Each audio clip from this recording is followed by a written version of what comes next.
Welcome to Business Book Daily. Today I'm breaking down Creativity Inc. by Ed Catmull and Amy Wallace, a book about how leaders can build teams that improve imperfect ideas through candor, trust, experimentation, and strong collaboration. I'll cover the big idea, the practical business lesson, and 3 sharp insights you can use right away.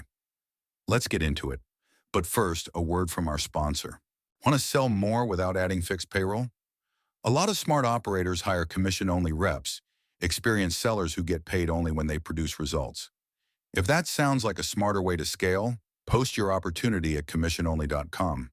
Thousands of motivated reps are actively looking for performance-based roles right now. Commissiononly.com. Today's book is Creativity Inc. Ed Catmull is a co-founder of Pixar and former president of Pixar and Walt Disney Animation Studios, while Amy Wallace is a journalist and author who writes about leadership, culture, and creative work. The central idea is that creative success doesn't come from finding one brilliant idea and protecting it from criticism. It comes from building a culture where talented people can speak honestly, reveal problems early, challenge weak choices, and improve unfinished ideas without fear. That's what makes this book useful. Leaders can't remove uncertainty from creative work. They can't guarantee that every new product, campaign, film, service, or strategy will succeed. What they can do is create conditions where people take smart risks, share unfinished thinking, learn from failure, and solve problems together. The practical lesson is simple. Great ideas usually begin as weak, incomplete ideas. That means companies shouldn't judge every early concept as though it were finished. A rough draft may contain a strong insight but poor structure. A new product may solve an important problem but have the wrong design. A campaign may have a useful message but weak execution. The early version isn't proof of what the final version will become. Creative work improves through testing, criticism, revision, and problem solving. The first version creates something the team can examine. Feedback reveals what isn't working. Another attempt makes the idea stronger. The danger is that many employees hide unfinished work because they fear embarrassment, punishment, or office politics. They wait until the idea looks polished. They avoid raising concerns. They stay quiet when a senior leader supports a weak direction. By the time the truth appears, too much time and money may already have been spent. Healthy creative culture makes it safer to tell the truth while there's time to improve the work. One of the book's best-known ideas is the brain trust. Pixar's brain trust brings experienced people together to review a project and give direct feedback. The group's role isn't to take control from the project leader. It doesn't issue commands or hand over a list of required changes. Its job is to identify problems, ask useful questions, and help the team see weaknesses it may be too close to notice. That difference matters. The person leading the project keeps ownership. They hear the feedback, decide what's useful, and determine how to improve the work. The brain trust helps diagnose the problem without claiming that its preferred solution is automatically correct. That creates a better kind of review. People can challenge the work without taking the work away from the team responsible for it. Another important idea is that early ideas need both protection and pressure. The book compares new ideas to ugly babies. They're often awkward, fragile, unfinished, and easy to dismiss. Leaders need to protect them long enough to develop. But protection doesn't mean shielding an idea from criticism. It means preventing people from killing a promising concept simply because its first version isn't polished. At the same time, leaders can't protect a weak idea forever. The team needs review points. It needs evidence. It needs to show what it has learned, what has improved, and what remains uncertain. The goal is to give the idea enough support to grow and enough honest pressure to become better. The book also makes a strong case for candor. Candor means people can question assumptions, challenge weak choices, and raise concerns without turning disagreement into a personal attack. It isn't permission to be rude. Harsh comments, vague criticism, and public embarrassment don't improve creative work. They make people defensive and less willing to share unfinished thinking. Useful candor focuses on the work. Instead of saying, "I don't like this," someone might say, "The customer problem isn't clear until the 3rd page, so the opening may lose attention." That feedback identifies a real concern. It gives the team something it can examine. The goal isn't to protect status, comfort, or ego. It's to improve the work. Another major idea is that failure should create information. Some failures happen because people were careless, ignored a known standard, or failed to prepare. Other failures happen because the team tested something new and discovered that it didn't work. Leaders shouldn't treat those failures as though they're identical. A missed deadline caused by poor communication requires better planning and accountability. Thoughtful experiment that fails may produce valuable knowledge. The question is what the team learned and how that lesson will improve the next attempt. Failure becomes useful when it produces information that changes future behavior. The book also argues that good teams matter more than perfect ideas. Strong team can take a weak concept and improve it. Weak team can damage a promising concept through poor communication, ego, politics, unclear ownership, or fear of disagreement. That means hiring talented individuals isn't enough. Teams also need trust. People need the freedom to challenge one another. They need clear ownership. They need to know that changing their mind isn't a sign of weakness. Creative success is usually a team achievement. So how do you apply these ideas? Start by making unfinished work easier to share. Create regular checkpoints where teams can show rough drafts, early prototypes, incomplete plans, or first versions without pretending they're finished. Label the stage clearly. Rough reviews should be treated differently from final approval. The purpose is to find problems early when they're cheaper and easier to fix. Next, separate feedback from authority. Review groups should help the owner of the work see the problem more clearly, but it shouldn't automatically take control. The project leader should remain responsible for deciding what to change unless there's a serious legal, financial, safety, or ethical risk. This protects ownership while giving the team access to better thinking. Create a small brain trust for important projects. Choose people with relevant experience, good judgment, and the ability to speak honestly without turning the meeting into a performance. Include different viewpoints, but keep the group small enough for a real discussion. The group should ask questions, identify weaknesses, and point out what the project team may be missing.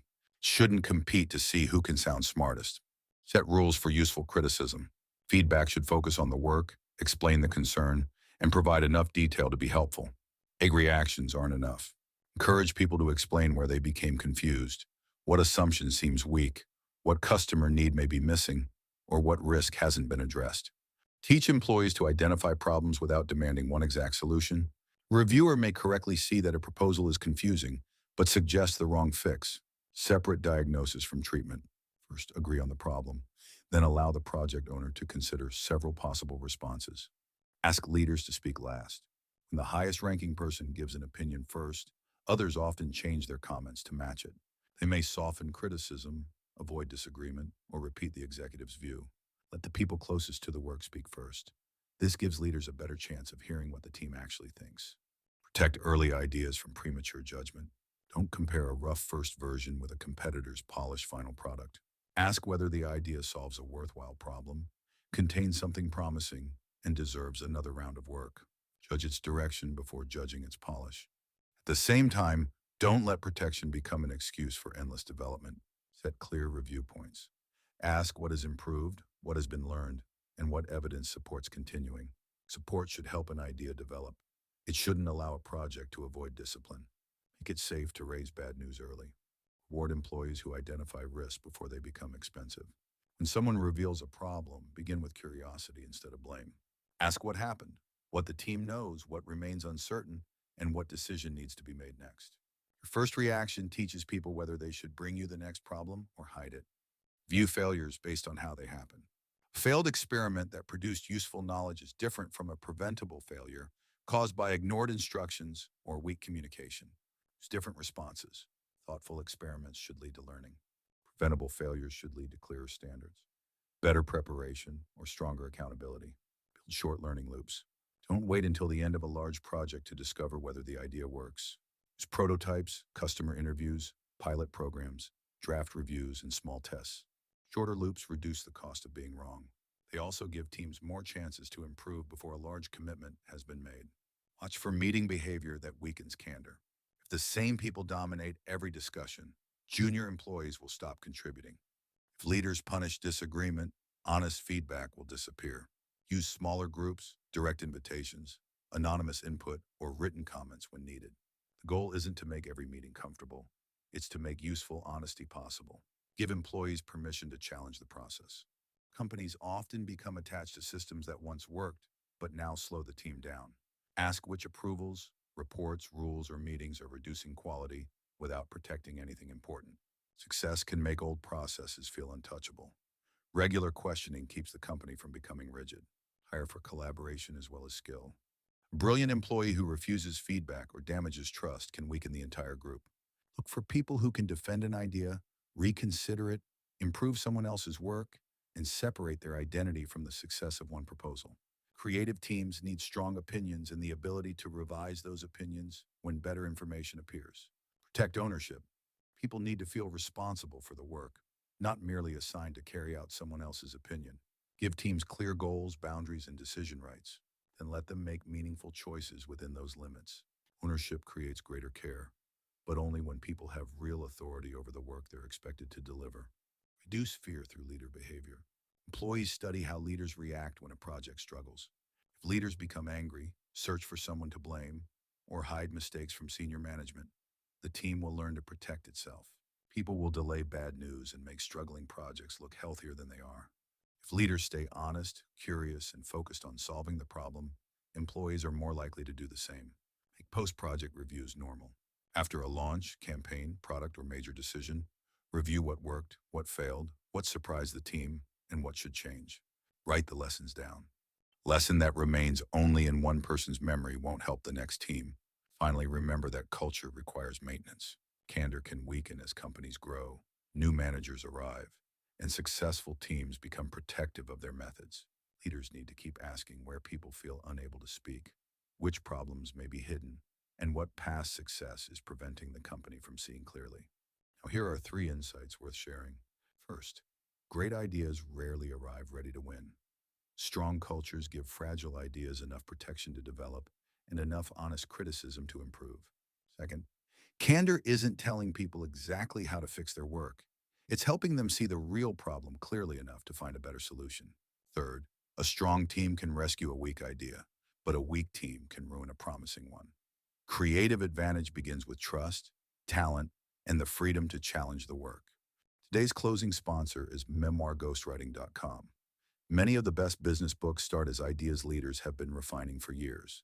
Memoirghostwriting.com works with founders, executives, and industry experts to turn those ideas into polished business books that build authority, attract leads, and open doors.